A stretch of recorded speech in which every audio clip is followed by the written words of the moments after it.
लाडकी बहीण योजनेत आता एका कुटुंबातील 2 महिलांना लाभ। उपमुख्यमंत्री देवेंद्र फडणवीसांची माहिती। उत्पन्नाच्या दाखल्याऐवजी पिवळं किंवा केशरी कार्ड ग्राह्य धरलं जाणार।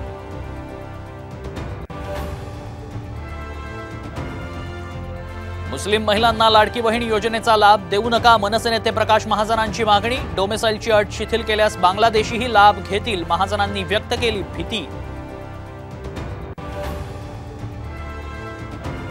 चिंचवडमध्ये शरद पवारांचा अजित पवारांना मोठा दणका। राष्ट्रवादी अजित पवार पक्षाचे 16 नगरसेवक शरद पवारांसोबत।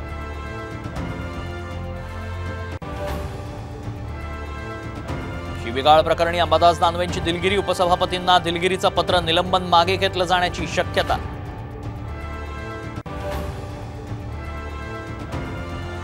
पुण्यात काँग्रेस आणि भाजपमध्ये राडा। काँग्रेस अध्यक्ष अरविंद शिंदेंच्या विधानानं भाजप कार्यकर्ते आक्रमक। बालगंधर्व चौकात जोरदार घोषणाबाजी।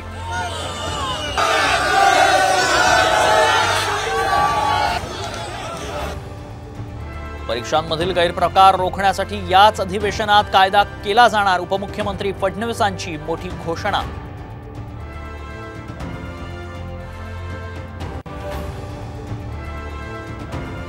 शिक्षण मंत्र्यांच्या मतदारसंघात जिल्हा परिषद शाळेची भिंत कोसळली। सुदैवानं मोठी दुर्घटना टळली, तर भंडाऱ्यात जिल्हा परिषद शाळेत शॉक लागून पहिलीच्या विद्यार्थिनीचा मृत्यू।